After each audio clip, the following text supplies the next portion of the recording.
নির্বাচিত সরকার দেশের ক্ষমতায় এসেছে আর এই মুহূর্তে দেশের ঋণের পরিমাণ বেড়ে দাঁড়িয়েছে প্রায় 112 বিলিয়ন ডলারেরও বেশি।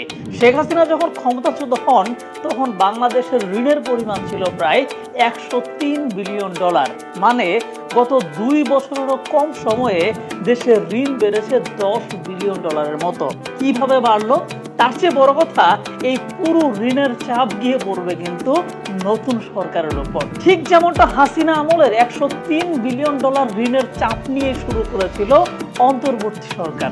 যাই হোক, ঋণ বাড়ানোর ফলে অনেকেই ডক্টর মোহাম্মদ ইউনূসকে ব্যাপক গালমন্দ করতেছেন। অনেকে ধারণা করতেছেন যে ইউনূস তো নতুন কোনো প্রকল্প হাতে নেয় নাই, তারপরেও এত ঋণ বাড়লো কেন? এই ঋণের টাকা কি তারা বিদেশে পাচার করে দিল? তো চলেন আজকের ভিডিওতে আলোচনা করি পুরো ব্যাপারটা। সে সাথে বোঝার চেষ্টা করব সামনের দিনগুলোতে এই ঋণ বৃদ্ধির প্রক্রিয়া অব্যাহত থাকবে কিনা।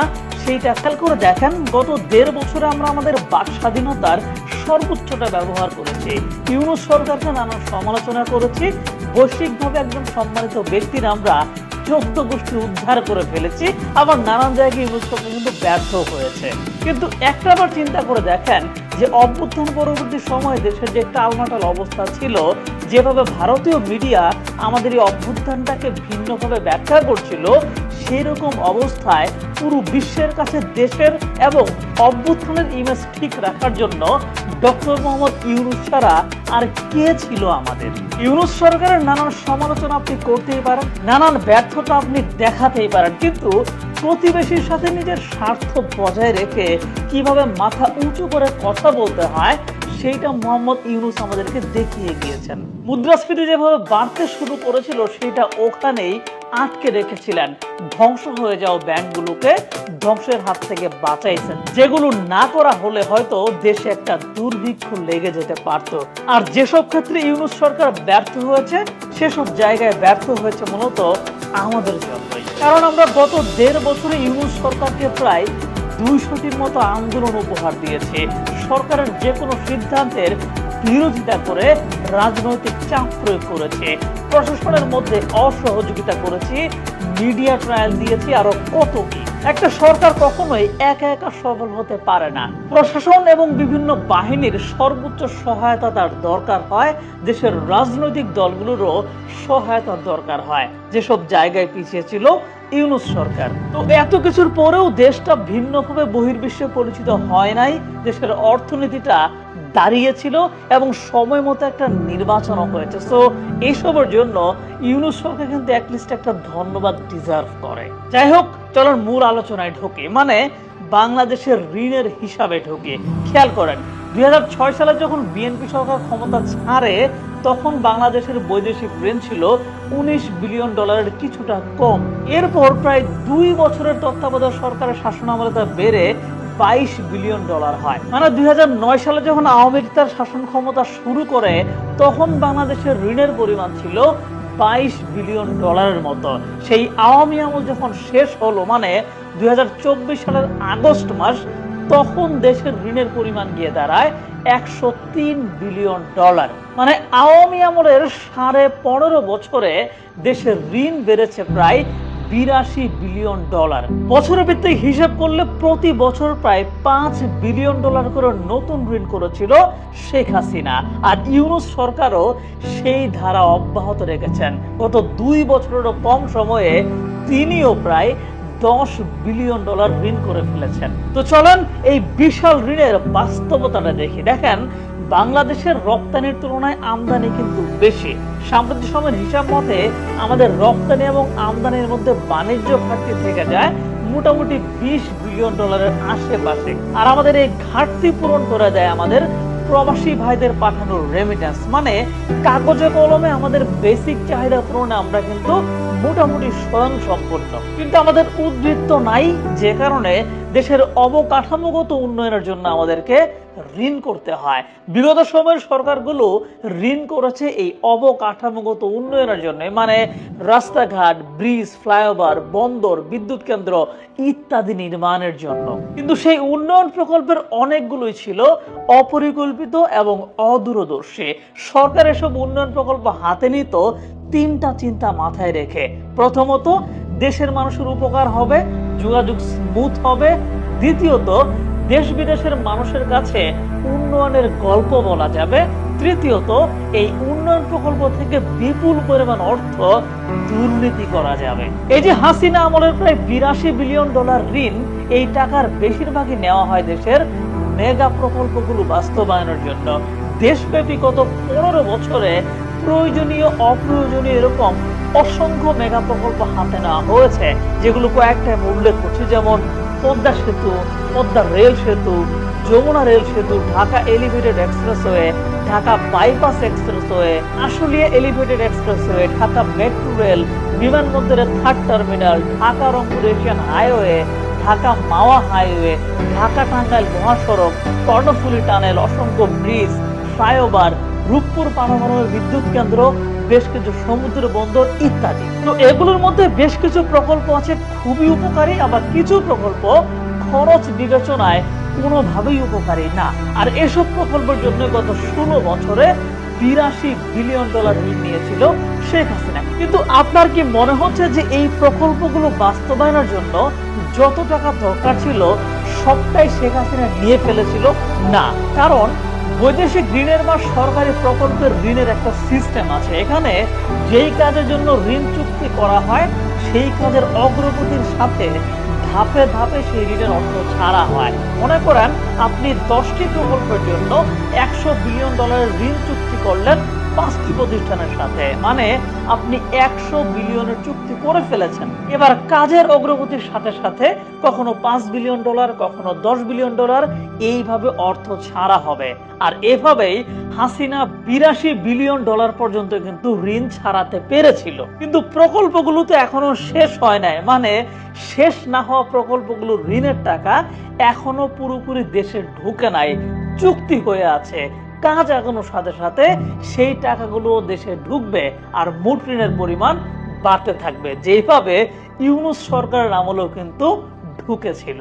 এবার খেয়াল করেন গত 1.5 বছরে ইউনূস সরকার নতুন নতুন কোনো প্রকল্প হাতে নিয়েছে কিনা? নাই। কিন্তু চলমান প্রকল্পগুলোর কাজ দ্রুত এগিয়ে নিয়ে গেছেন। সেই কাজ এগিয়ে নেওয়ার জন্য ঋণ এসেছে, কারণ চুক্তি তো আগেই ছিল। যদি ইউনূস সরকার চাইতেন যে আমি চলমান প্রকল্পের কাজগুলো এগিয়ে নেব না, আটকে রাখবো, তাহলে কিন্তু গত 1.5 বছরে প্রকল্প কেন্দ্রিক যে ঋণের টাকা সেগুলো আসতো না। কিন্তু কাজ থামিয়ে রাখার মধ্যে কোনো ক্রেডিট নাই, বরং কাজগুলো শেষ হলে বরং জনগণের ভোগান্তি কমে যায়। সেই জায়গা থেকে গত 1.5 বছরে অস্বাভাবিক গতিতে প্রতিটি প্রকল্পের কাজ এগিয়েছে।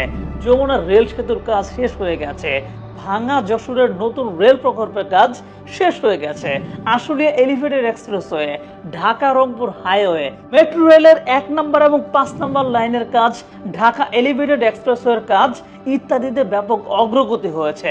দ্রুত সময়ের মধ্যেই ঢাকা বাইপাস উদ্বোধন হয়ে গেছে। আর এই কাজগুলো কিন্তু সবই শেখ হাসিনার আমলে শুরু হয়েছিল। এইসব কাজের জন্য ঋণের শিডিউলটাও হাসিনাই করে গিয়েছিলেন। ইউনূস শুধু কাজগুলো চলতে দিয়েছে, প্রতিহিংসা করে কাজগুলো বন্ধ করে দেননি, ফলে তার সময়েও ঋণ বেড়েছে।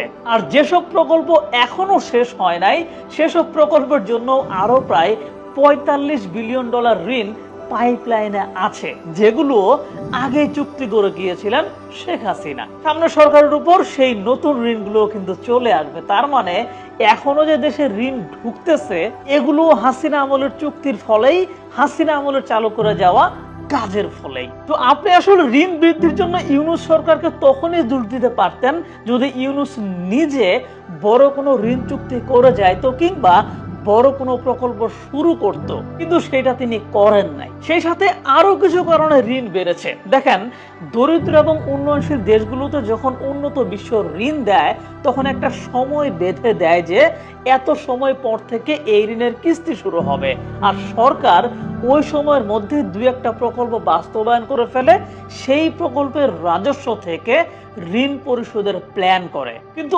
আমাদের বাস্তবায়ন হয়ে যাওয়া প্রকল্পগুলোর রাজস্বও ঋণ পরিশোধের ছিটে ফোটা এফোর্ড করতে পারছে না।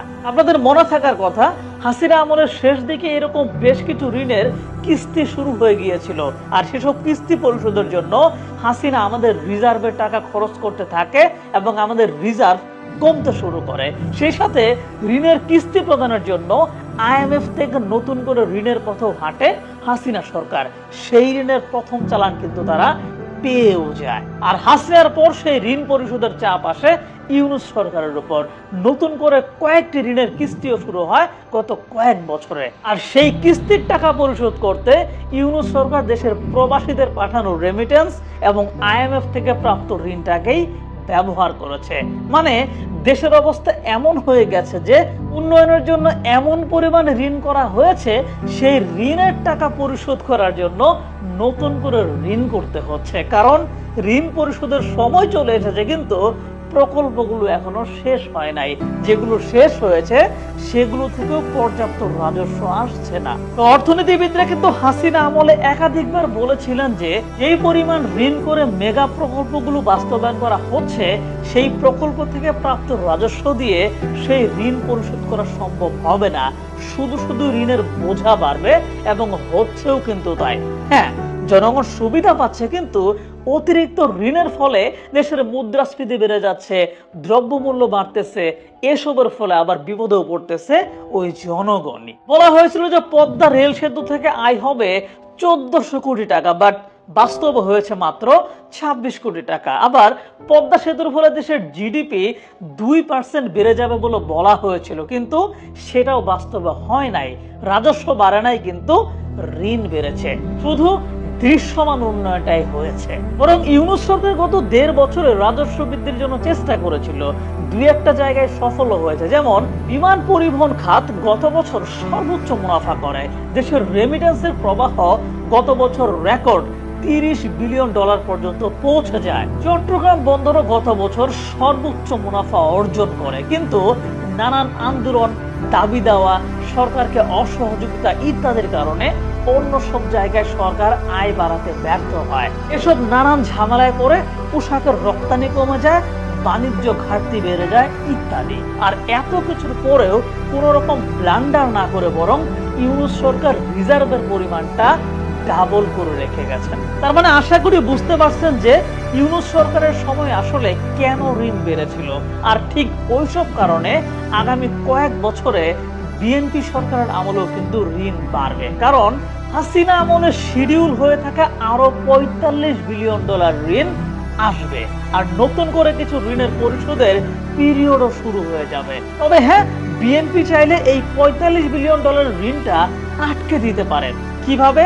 যদি সে চলমান মেগা প্রকল্পের কাজগুলো বন্ধ করে দেয়। কিন্তু এই বন্ধ করে দেওয়ার সিদ্ধান্তটা হবে বিএনপির জন্য আরো বেশি ক্ষতিকর।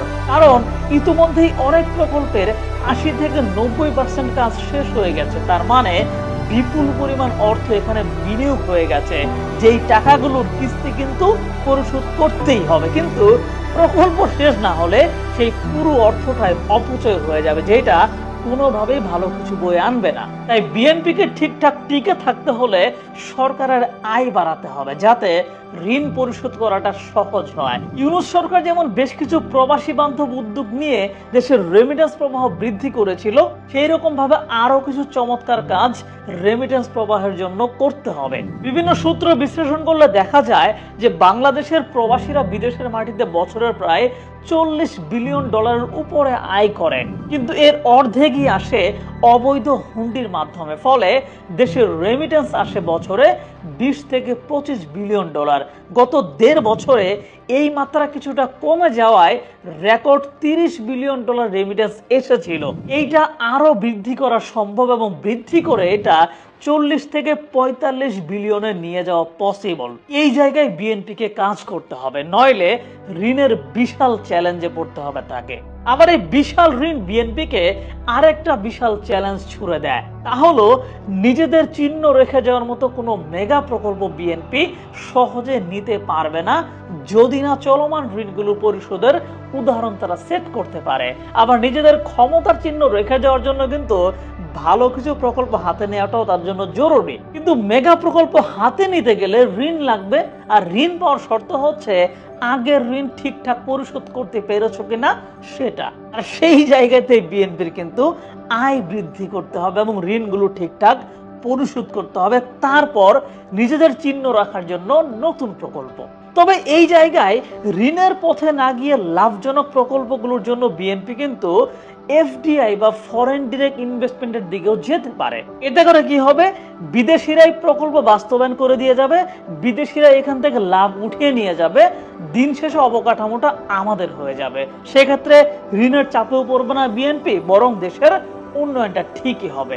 এখন দেখা যাক সামনে কি হয়। তবে হাসিনা যে বিশাল ঋণের পাইপলাইনটা দিয়ে গেছে, এইটা সামনের যে কোনো সরকারকে টানতে হবে, এইটা মোটামুটি নিশ্চিত, এবং এইটার জন্য আমাদের জনগণকে কিন্তু ভুগতেও হবে। সো আমরা অনেক সময় শুধুমাত্র অবকাঠামোগত উন্নয়ন দেখে হচ্ছে পাগল হয়ে যায়, কত সুন্দর বানাইছে। আরে ভাই, বানাইছে তো আমাদের টাকা দিয়েই, এবং যখন দেখছেন নগদ টাকা নাই, তখন বাইরে থেকে ঋণ করে আইনা বানাইছে, সেই টাকা পরিশোধের দায়িত্বটা কিন্তু আমাদের উপরে বর্তায় দেয়। যে কারণে অনেক সময় ট্যাক্স বাড়ে, ভ্যাট বাড়ে, আরো নানান রকম জিনিস বেড়ে যায়।